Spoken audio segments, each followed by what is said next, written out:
Hey guys, it's Danae, and I'm back with another episode of a Millennial Voices show here with the Philadelphia Sunday Sun every Sunday at 2 p.m. I've been gone for a little bit because I took a bit of a break, but I guess this is season 3, kind of. So I'm really happy to be back with you guys. I missed y'all so much. I hope you missed me. And I'm kicking off the season like crazy in a great way.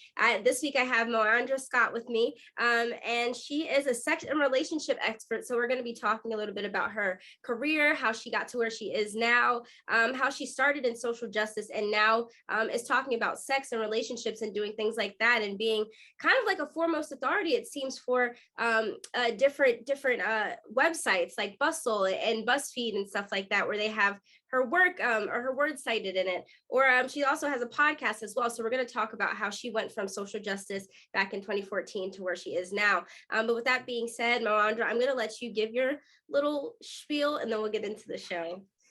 Oh, hey everyone. So Danae, thank you so much for having me on. I'm super excited to discuss with you. And I'm a millennial myself, but everything I do is for the millennial generation. So I'm really excited about your platform.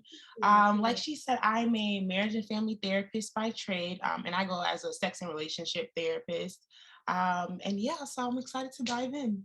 Yeah, awesome. Okay, so like I said, you started in social justice advocacy, which then turned into you winning Miss.Liberia in the US, which congratulations, that's awesome. And your platform was human trafficking. And now you kind of are in a different space, but it all seems to tie together. Tell me how you got from point A in 2014 to now in 2020, where you're doing all these amazing things.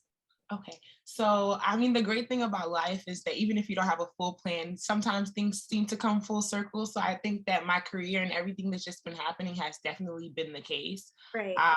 When I went into Miss.Liberia, I was super shy. I just did it because I'm like, okay, well, I'm Liberian. This is something that's going on in the community. Cool, like I'll represent Maryland. But I definitely didn't think I was gonna win. And I think that that just kind of like catapulted and pushed me into the person that I am today. Like I said before, I was very shy. I always had like a social justice kind of warrior mentality, but never really acted on it. So Miss.Liberia gave me like interview training, helped me to connect with my community. I was able to start exercising the platform of human trafficking, where I got to meet some amazing women, and really start discussing like, you know, people that were experiencing sex trafficking, or just discussing like issues with different survivors and their experiences. I was privileged to be able to discuss with like the Liberian dignitaries on ways that they can create initiatives to help within my country, as well as do other things within like Clark Atlanta's campus, or other things of that sort that were around the human trafficking initiative. So it was super amazing. And I just looking back now, I'm just like, wow, like if that wasn't a part of my story, like I don't really know what would happen today.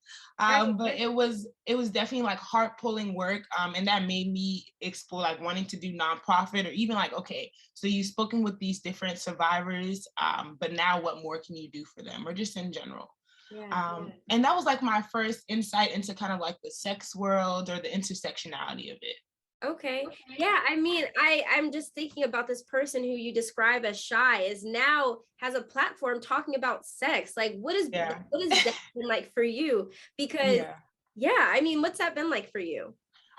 Okay, so the thing about Miss.Liberia is it kind of like pushed me into this space of like talking about taboo subjects, right? Okay. And I'm not sure if you're like familiar with the West African culture, but there's a lot of things that are mystified, or that we are secretive about. Like everybody's having sex. A majority of people are, but within like my culture, it's something that's kind of like tiptoed, or given other names, so you kind of like don't really know like what fully is going on, or a lot of people might not have those conversations. Same thing with human trafficking. Like human trafficking, I live in Atlanta, so it is very prevalent here. It has been for the last 6 years, and this is like a very much so a hot spot within like compared to other countries in their major cities. And maybe the most, somebody that's lived here for a few years might not even know that this is like a huge hub for human trafficking. So it was just knowing all those things and wondering why people are not talking about them. That like, you know, I did say I was very shy, but I also had a personality like, let's blow this out the water. So those went, you know, hand in hand. I was just like, okay, you know, the reaction that I get about talking about positive sexual education, or even discussing it with my family or friends is just like, shock, or not really, having to accept that this is a normal thing. Yeah. And then also like making folks comfortable to just talk about it and destigmatizing it. So that became like a huge love, and my poor mom, shout out to her. We've come a long way. So now she's comfortable, and sometimes she'll bring things up to me and I'm like, I don't want to hear about that. So yeah. Okay. but I think it's always about just having those conversations and the fluidity of and the growth and the healing that could come out of those different things versus like just keeping it a secret or playing into the taboos. Yeah. So I mean, sex is still kind of considered a taboo. We've moved forward as like a whole, but sex is still considered a taboo. But you also have a pretty solid following on your Instagram. You have over 6,000 followers. So it seems to be there's like this sort of disconnect, right? So out loud, we're like, okay, we're not talking about sex, but there's clearly an interest there. Why do you think that your following is as big as it is, even though people consider sex and things along those lines as such like a taboo subject? Because I feel like in the same way that sex is taboo, sex also sells. It's a huge point for our media. It's a huge point in our society. Like you can't, I mean, if you're gonna watch maybe like up PG-13 and up, like there's not gonna be much that's represented without like the indication like something's going on, some type of relationship is happening, like sex is happening. So regardless of it being a taboo and people maybe not feeling like that comfortable to speak of it, like it's still going on in the background. Right. And with SOTT, we try to push positive sexuality, body sex positivity, and just like positive information. So everything that they're not going to teach you in sex ed, unfortunately in America, or those different things that you may think were facts, but completely not at all. So we're just trying to like break the stigma in that way, but also push like the positive education and the correct information. So that's why I think it's getting a good following, and we love all of our followers, and they're so engaging and asking questions and things like that, and just making sure that they know certain things about sexuality, because everybody doesn't have the same learning platform. Right. And even when we just talk about sex education in general, that's a whole nother story, but everybody isn't given the right tools within sex education, and then the representation of all individuals on the sexual spectrum. So we just try to give good information. Yeah, I was just going to say also, just thinking about health classes and when I was learning about sex in school, it is very heteronormative as well. And that's something that I really liked about your platform and just the bio that you sent me, is that you're really focusing on people of all genders and all backgrounds and making sure that they're getting the right information, because, again, you're in these classes in high school and it's very man woman, and it's not always that way. And I was reading something on Twitter not that long ago. And it was talking about how oftentimes queer relationships, their sex life is much better because they're kind of figuring things out on their own, whereas people in heterosexual relationships, it's kind of like people tell you what to do and then you just do it instead of like exploring outside of that. So I'm really happy that you have that platform, and that you're able to use it in that way. But just talking about the stigma behind sex and relationships and things of those sorts, we see platforms like Instagram flagging stuff that's really important and popular, and not popular, I'm sorry, really important information for people to know. And so I was wondering how you kind of navigated that space and how you feel about that, because people post a lot of sex positive stuff, or even stuff that's not even necessarily that. If it's considered too political, Instagram is flagging things, and that seems to be one of your main sources of putting out information. So I was just wondering how you're navigating that and if you've experienced any issues. So that is a huge barrier that every day we're like kind of, navigating and trying to get around it. I really wish Instagram would do better at like their sexual content, and I understand that it's to protect the community, but I also think that it's so generalized that it takes a lot of things out, or it flags a lot of things. Yeah. So for example, with Sex on the Table, we've never been able to advertise for our specific platform. So when you have like those Facebook ads or Instagram ads, like we can never do those. So that makes it a little bit tricky. Or even just like a lot of times we'll post our weekly sex positions, and we'll give education on it. We'll talk about maybe sex and disability or ways to navigate certain things within these popular positions. And sometimes they get flagged. So you guys, if you are following us, we have a backup page just in case. Because honestly, I think we're like on our last leg here with Instagram. So just kind of trying to be careful of what we post. And it is unfortunate because sometimes we'll have some really amazing content, we'll post it, and then 10 seconds later it's taken down. So as long as they don't close our page, we're appreciative. But it's definitely something that's hard to navigate. And sex is sex. So filtering it and presenting it in a proper manner, but still getting flagged is like the sucky part about Instagram. Yeah. I can only imagine. I mean, there's been times where I've posted just photos, like, and it wasn't even anything crazy. I might have said something and they flagged me. I'm like, why is this flagged? Like, okay, I think, I this is like kind of an aside, but I had posted, I think maybe like a year and a half ago, I like to get massages. And when I get massages, I like to be fully naked. And so like all I said on like Instagram was that I like to be fully nude when I get massages. Like, and they flagged it. And now I can't do like, there's like a certain feature that I can't use on Instagram because of that, which is really frustrating. But earlier you mentioned, you're a millennial and you're really focused on millennials. So let's just get away from sex for 2 seconds and we're going to talk about love. So it seems that millennials are really in this very anti space right now. It's very anti. What is going on? Yeah. And so as somebody who talks to people from all walks of life about love, you do therapy for couples and premarital therapy and things like that.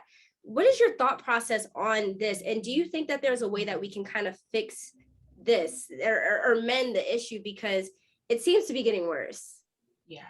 Okay. So this is my whole ideology behind just the millennial generation in love. Mm-hmm. And it's not because yes, there are people that are, out there falling in love, getting married and being happy.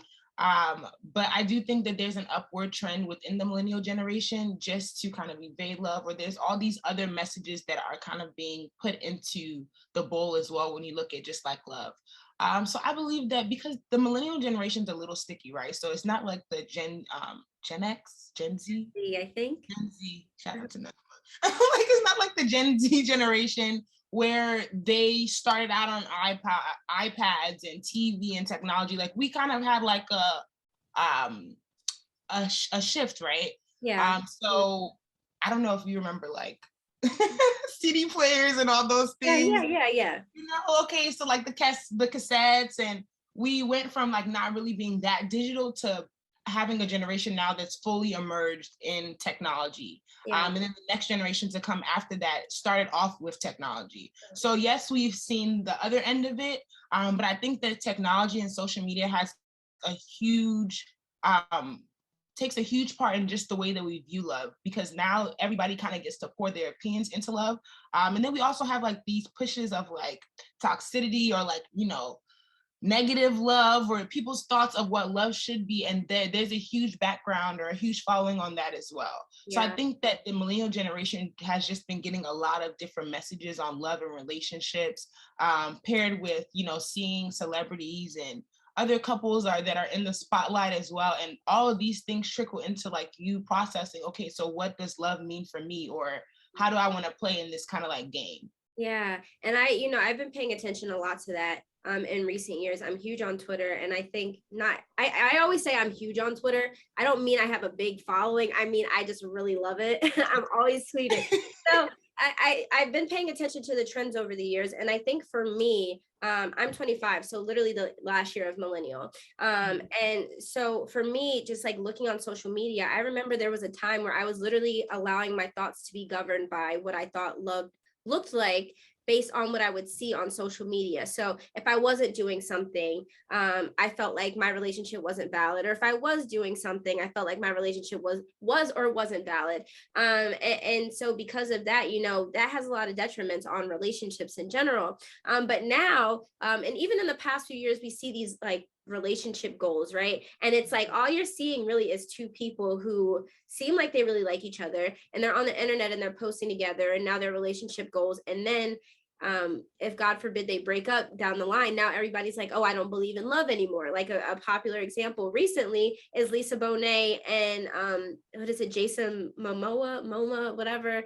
And also, yeah, and Megan Good and her now ex-husband. So I think, Right. social media has allowed people to put a lot of stock in these relationships that we don't see. And so we talked about social media a little bit earlier in like a completely different light about how it's flagging your account, but I wanted to know your perspective and opinion on how social media is really either helping or not helping these relationships flourish. So I think that social media, the great thing about it is it builds community, right? Whoever you are, whatever identities you have, whatever you seek representation in, like you can find that out on social media. So that's the great thing about it. But the sad part is like right now, we're looking at a screen. I'm in one of my rooms and like, this is all you can see, right? But Right. there's so much going on in the background. There's like so much happening. But this is just all you see. And so you're like, oh, wow, beautiful mirror, whatever the case is, right? But you don't see the full picture. And I Right. feel like a lot of times when we idolize these different relationships on social media, or we have all this stock into it, it puts a heaviness on it. But unfortunately, we're not able to see the full picture. So Yeah. we never know exactly what's going on within these people's lives. And we put these goals on things. Like goals is such a heavy word, right? And even for the individual that is being the couple or relationship that's being idolized, or that's very high up in society, like that's a lot of pressure. Yeah. So we're pouring all these things into individuals, and then we also are seeking representation in like the couple or the dynamic that we see. And we could do things that within our lives that like are governed by whatever we see within them. And so that's just like a whole lot of different selecting and picking and moving according to somebody else's life that you don't even know like the full picture for. Right. Yeah. And there's all these different perspectives on social media about like what is good and what isn't. And I think I tweeted this like last week. I think we just need to get to a point where we're like, okay, like what works for me might not work for you, and that's okay. Or what works for you might not work for me, and that's okay. But I think now again, we live in a very groupthink culture. And Yeah. so a lot of people are putting their ideals of what love is and what love should be on other people. Recently, I've been having a lot of discussions about Insecure, for example, and the ending of that show, and whether Issa made the right decision or not. With going back with Lawrence, or she should have chose herself, or she should have moved on. And honestly, at the end of the day, it's a TV show, but that's also a very real situation. And so people were really arguing about the sides, and I'm just like, there's really no reason for there to be such hostile dialogue, because somebody has to do what works for them. And again, fictional character, but a very real situation. And I think right now that's kind of the issue that our community has, is really feeling like, okay, like all these people retweeted this, so if I am outside of that, then I must be wrong. Right. And that it drives me crazy. And I'm curious to know again, more about your perspective, because you come from a really unique standpoint, because you went to school for this stuff, and a lot of the stuff that you studied, I'm sure it pretty much predates social media. So now you have like another specific sort of niche to figure out. So what has that been like for you within, the people that you're talking to, or your clients and things like that, or even on your podcast? How are you navigating that space that's kind of sort of still in an untapped territory, or you're really living through history, honestly? I think that it's an interesting dichotomy. Like I am definitely, thank God I'm a millennial, because if I was a part of like an older generation, I might be a little bit lost. Yeah. So I think that in my personal life, it's kind of like keeping up with the times, knowing what's going on. But then with my background in psychology and sex therapy, it's understanding these different theories, understanding the psychology of people, and then within myself, like putting together how those two mesh and how they affect each other. So there might not be like a grand or huge research on like how social media affects individuals or whatever's going on right now completely up to date. But because I'm living during those times, and then backed with, my education and the things that I've learned, I can kind of connect it and understand. Now, clinically based with millennials and couples, I can sometimes see how that social media may impact like what's going on within the couple. But regardless of like background, social economic status, identity, sexual orientation within couples, like a lot of times I see that the communication is like the pivotal issue. Even if you're coming in for sex therapy, yeah, that's cool. We're going to be doing some things along those lines, but I'll find too that depending on what the presenting problem is within the sessions, it still goes back to communication. Do you think that people realize that communication is such a big issue, whether it's in their sex lives or in relationships? And No. Okay, why do you think that is? I don't think so at all, because I think that we're all people of habits and patterns, right? So you might do something that you don't even realize is a pattern that you were taught, or like you were conditioned to, or even picking up societal things, right? So we're learning from society and as people as a mass, like different patterns and different things that they, associate with, or even like, the red flag trend, right? Yeah. Like you might have been going about your life, not even thinking about red Now flags. you see that you're a red flag. Yes. And now everything that you do is like a red flag, or even just like, okay, reflecting on you and your partner's relationship. There might have been things that weren't even in your insight before. And now like you're kind of frantic or a little bit anxious about these different red flags you're perceiving in your relationship. Yeah. So I think that social media does it impacts you in that way, but social media is also a way to communicate, right? Right. So that's a whole new pattern that's been integrated in our society. Yeah. And because it's something that goes through technology, it's not fully effective communication.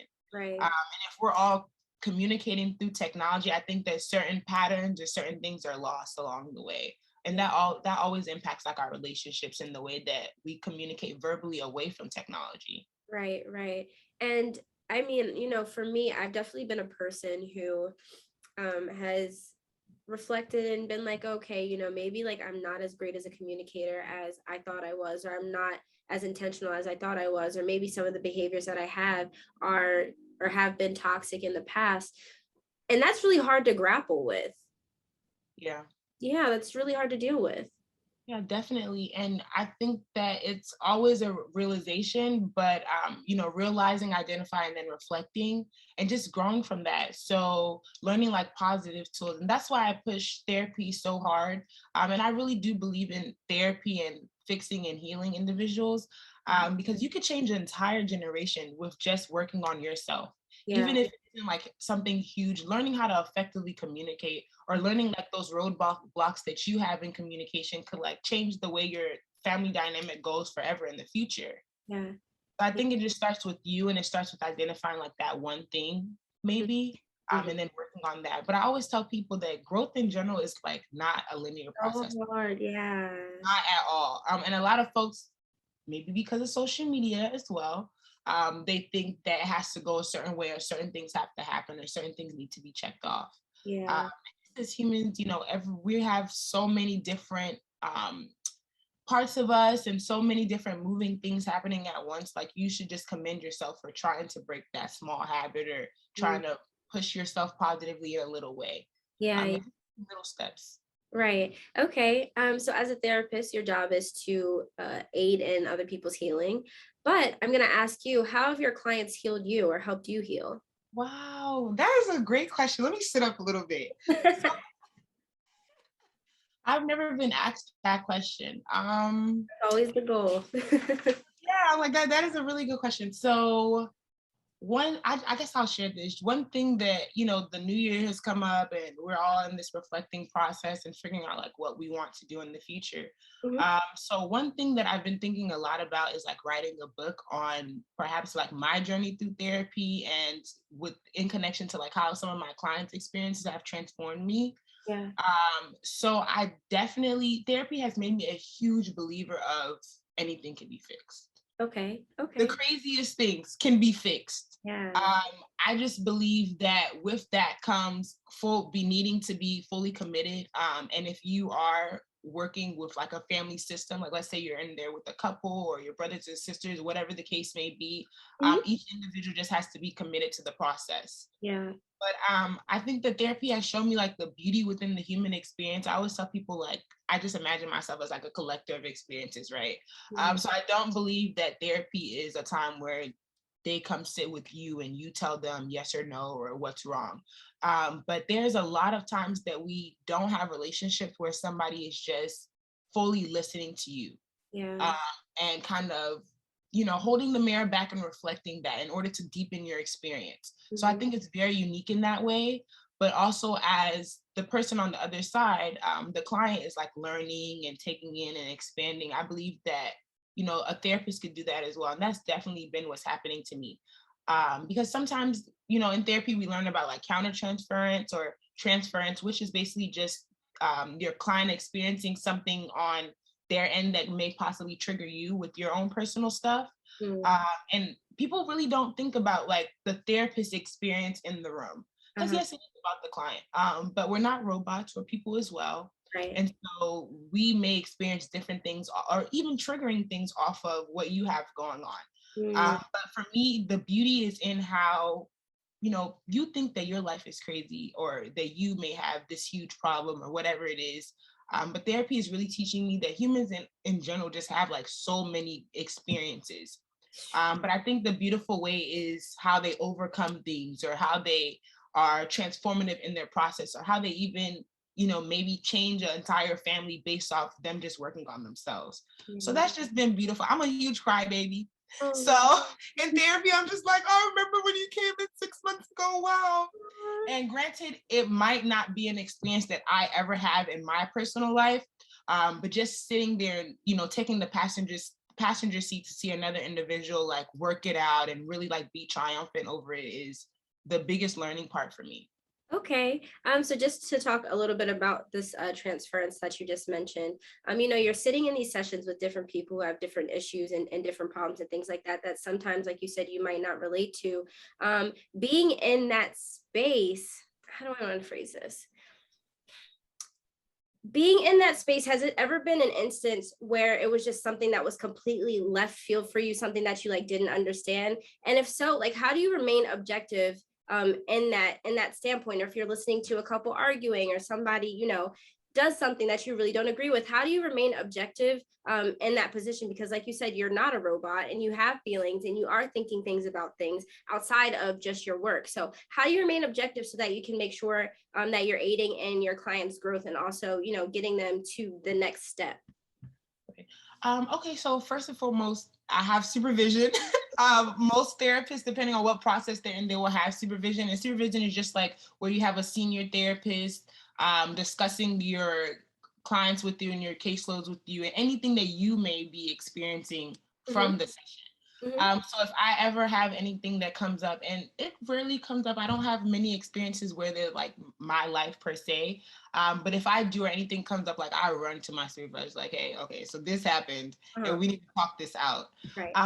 But when it comes to, so you said like an individual maybe that I don't completely identify with, I'll do like agree with, maybe they've done something that you're like in your head, like, oh no, I would have never like let this happen or whatever. How do you remain objective so that you can kind of like help shift that relationship without putting your own personal biases in your response to whatever problem they might have? So I try to just remember that they're human as well. Like whatever is going on with me, like I'll shut that down because that has like internal thought processes, and then I'm starting to think, and it takes away for completely like what's going on with the client.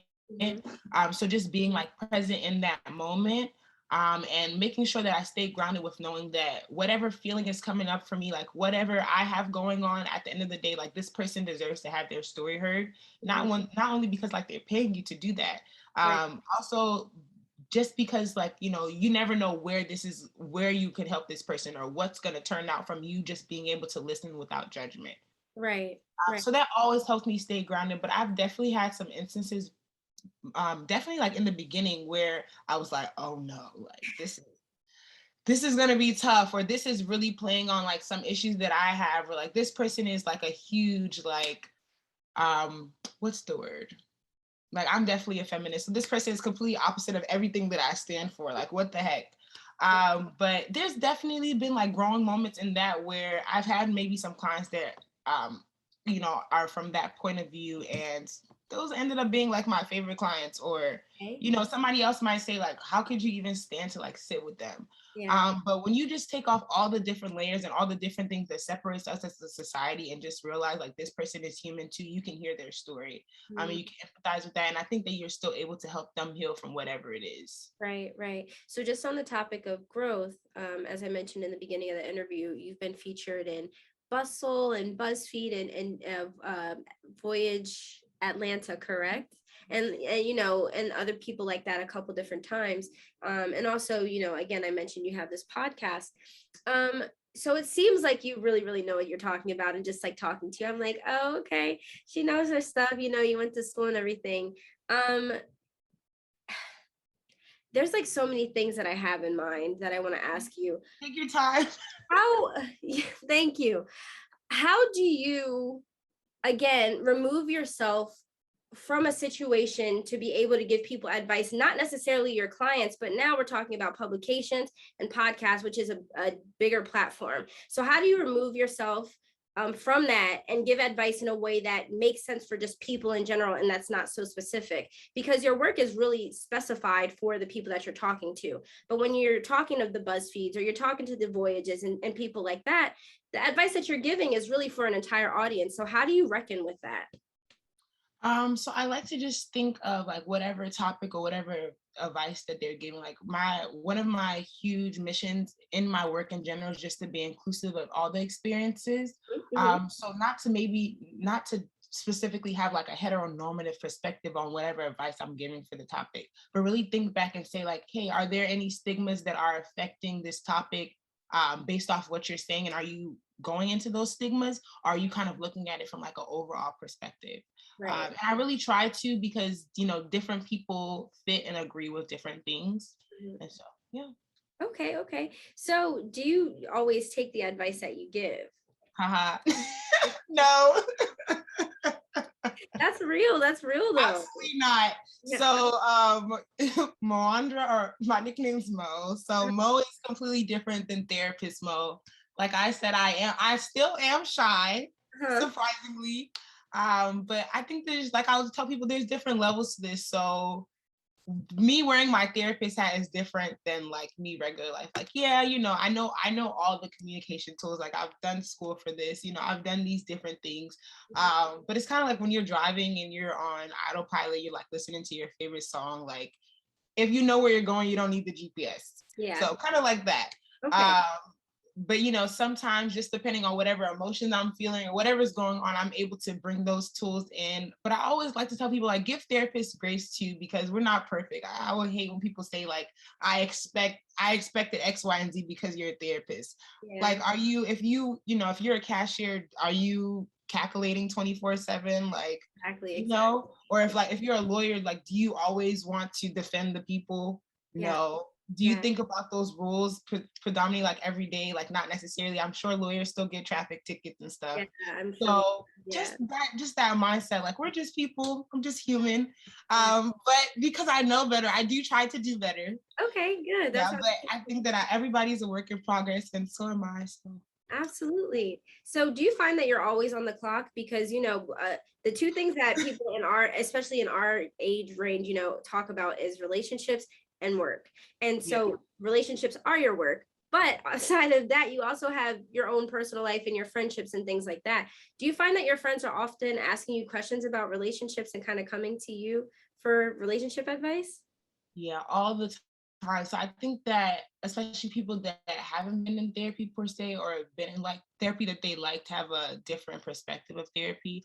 And so I always tell my friends, like, no matter if you call me saying you need a therapist second, like this is not therapy. Like this can never be therapy. Yeah. Because there's just too many dynamics that are a part of it, right? Like I know you, I might know the story. So the bias is harder to remove. I can't remove myself from discussing it with my friend. But I'm definitely always on call and having fake therapy sessions. But yeah, I always try to remind them, like, this is not how therapy would go, or this is not necessarily like what would happen. And I might also be like sharing my actual opinion or putting my input in it.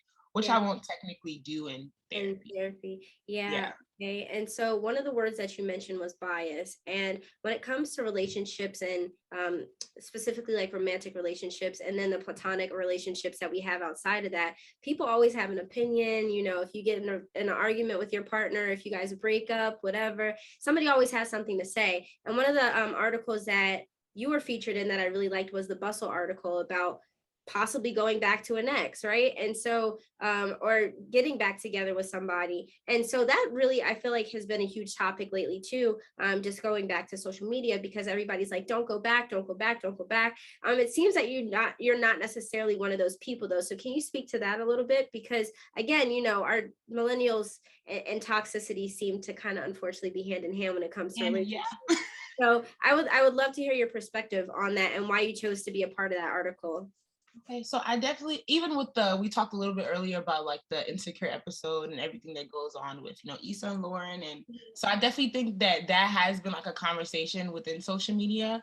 I am not on the complete spectrum of not going back to your ex, just because like, just depending on like what I said in the article, depending on the time, depending on the situation, the reasons why leaving the ex, the growth that you've done at the time, it could be a good idea. But I don't think that if you're following comfortability, if you are staying within like toxic trends, if things that were present in the relationship that you did not like before are still present now, Yeah. those are not reasons to go back. Right. And if you just kind of like miss somebody, you know, we're all, like I said, we're creatures of habit and we do fall into things that are comfortable. So if that is the only reason, then I don't think it's a great idea. Yeah. And, you know, life has a way of playing out anyways. Yeah. But it's definitely, in my opinion, if you've left something and it doesn't benefit you or serve you in a positive way currently where you are now in life, maybe not like the 5-year you or like, you know, the 3-year from now you that you'll be, that it's not good to pick it back up. But if it's serving you, you're doing it for all the right reasons, you were reflective of the past relationship and you guys are able to communicate that now, then by all means, like give it another shot. Okay, great advice from the relationship sex expert. I love this. Okay, so we're going to talk a little bit more about sex on the table.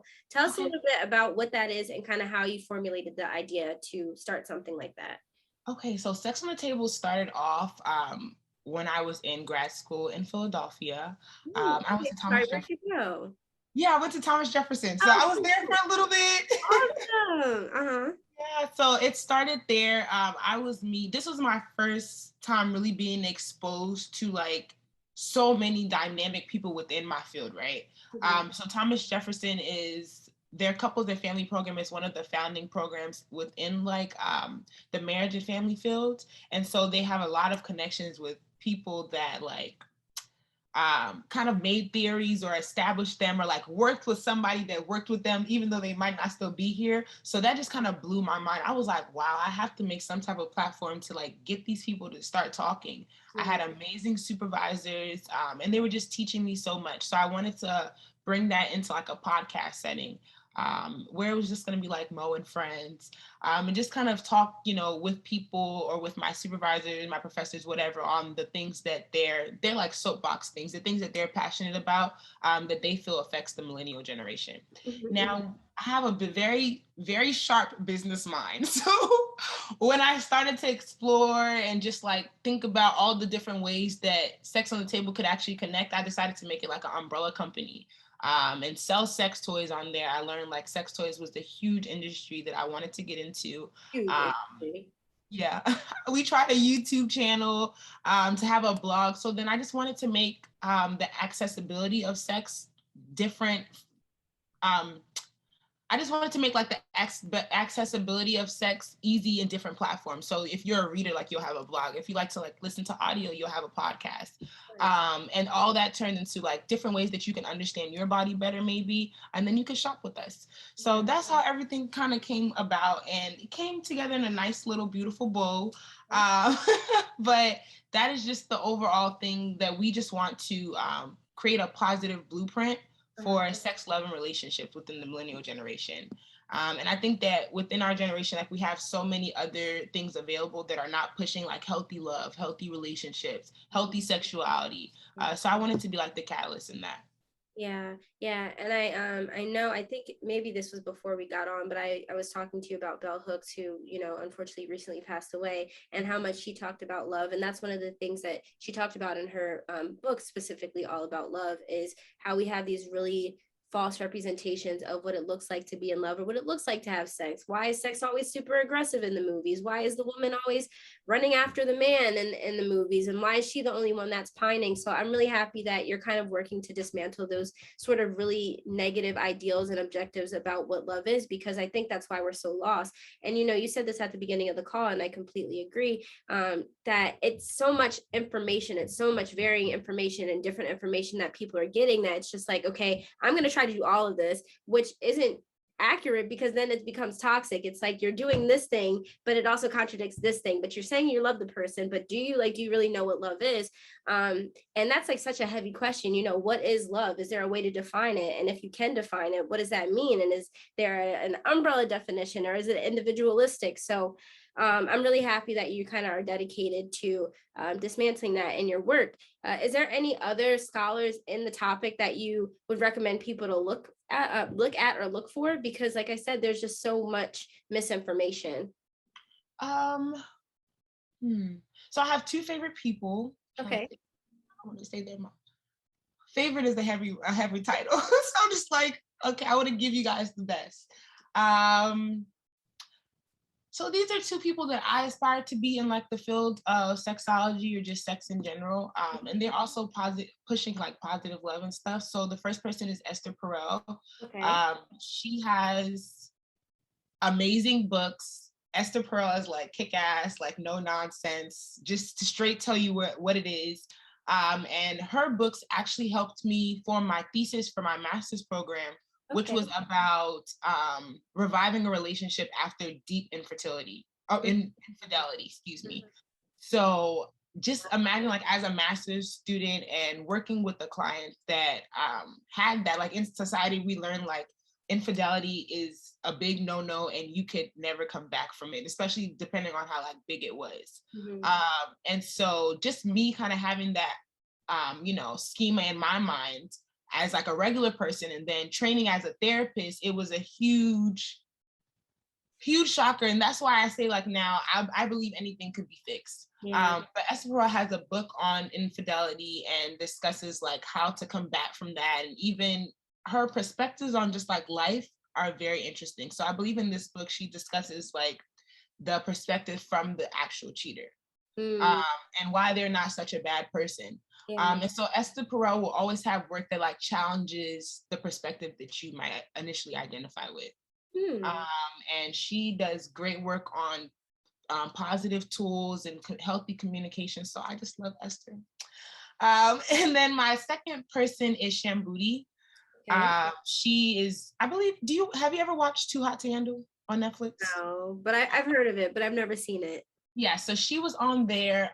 She is in the public eye a lot, and she's one of those people that represents like, she's not a sex therapist per se, but sexology. And she does it in an amazing light, right? So talking about the things that have huge stigmas around it, helping people to really like push past those mental spaces where, why do you believe what you believe is actually a fact, right? Or where did you get, let's say like you have an idea of like sex. Where did you get that idea from, and why is it that you operate in that way? Is it true to self, or is it true to society? Right. So she does a lot of things like that. Her entire relationship she's married now, but in the beginning it started off as a friends with benefits kind of thing, and she just kind of lives like outside of societal norms, but really teaches people like healthy ways to do things, just healthy ways to have discussions. So I love both of them, and they're both people to look into. I would say follow them. And they'll just challenge like your way of thinking. Yeah, that's beautiful. And I think that's what we all need right now. I think there's so much confirmation bias right now, especially again, with the internet or even with books and stuff, because a lot of people are writing nowadays or blogs. I feel like you can find anything to kind of confirm what you believe. And I feel like we're kind of not taught to go and seek beyond, like even the way that the school system is set up, like they teach you something and you feel like you have to agree with it, or if you read something, you feel like you have to agree with it 100%. So I'm definitely going to check these out and also link them when I post this episode. But Mo, that was the last question I have for you. Is there anything else that you wanted to touch on before we depart? No, this has been a really good episode, and I enjoyed all your questions and Thank just getting you. to answer them. You had some good questions. Thank you so much. And I'm definitely going to be talking to you off the record because I need your advice on some things, girl. And yes, you already know, but I'm not going to get into it right now. Anyway, Okay. thank you so much for joining me and just being my first guest for this new season. I'm really excited to have had you and to have just had such a candid conversation about your experience, how you got to where you got to, and the ways that you've kind of grown through your work. I think it's really admirable to see that as a therapist, you're still growing and working yourself. There is this idea that therapists have to be perfect and they have everything figured out. So I think it's really refreshing for me and also for my viewers to hear that no, like I'm still a person. I feel things. I'm thinking about what you're saying, and I do go home after this. I have my own life. So thank you so much for being so candid. And I also want to thank you guys for watching another episode of A Millennial Voice, the show. Again, back for season 3, I guess this is. I'm really excited for the content I have for you guys this coming few months. And yeah, it's going to be really great. So make sure you're checking me out every Sunday at 2 p.m. Again, I'm here with the Philadelphia Sunday Sun. And if you're interested in reading our articles, we do have papers that come out weekly, but also a website as well, www.philasun.com, or you can get us in print for $40 a year. Again, Mo, thank you so much for being here today, and I'm looking forward to continuing to build a relationship with you. Thank you for having me. Bye.